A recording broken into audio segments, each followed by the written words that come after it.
Gujarat police ભરતી બોર્ડે technical જગ્યાઓની પરીક્ષાની તારીખોમાં બહુ મોટો ફેરફાર કર્યો છે, જે ખરેખર દરેક ઉમેદવાર માટે જાણવો અત્યંત જરૂરી છે.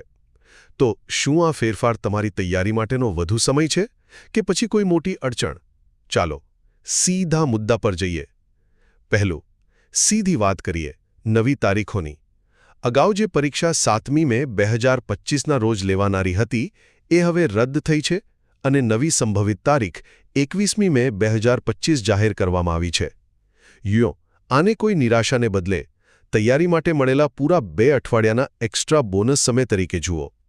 બીજું, એ સમજવું બહુ જ જરૂરી છે કે આ ફેરફાર ખરેખર કોને લાગુ પડે છે. શું આનો અર્થ એ છે કે બધી જ પોલીસ પરીક્ષાઓ પાછી ઠેલાઈ છે? ના, બિલકુલ નહીં. આ ફેરફાર માત્ર પોલીસ સબ ઇન્સ્પેક્ટર વાયરલેસ અને ટેકનિકલ ઓપરેટરની પોસ્ટ્સ પૂરતો જ સીમિત છે. જો તમને ખ્યાલ ન હોય તો કહી દઉં કે આ કોઈ સામાન્ય પેટ્રોલિંગ કરતા પોલીસ નથી, પણ પોલીસ વિભાગમાં કોમ્યુનિકેશન સંભાળતો એકદમ મહત્વનો પડદા પાછળનો સ્ટાફ છે. અને અંતે હવે સવાલ એ થાય કે ઉમેદવારોએ શું કરવો?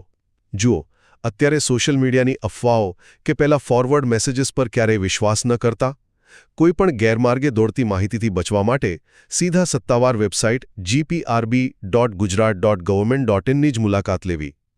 ટૂંકમાં કહું તો વાયરલેસ પીએસઆઈ અને ટેકનિકલ ઓપરેટરના ઉમેદવારોએ હવે 21મી મેને પોતાનું નવું લક્ષ્ય બનાવીને તૈયારી ચાલુ રાખવાની છે અને એકદમ સાચી માહિતી માટે સત્તાવાર વેબસાઇટ જોતા રહેવાનું છે.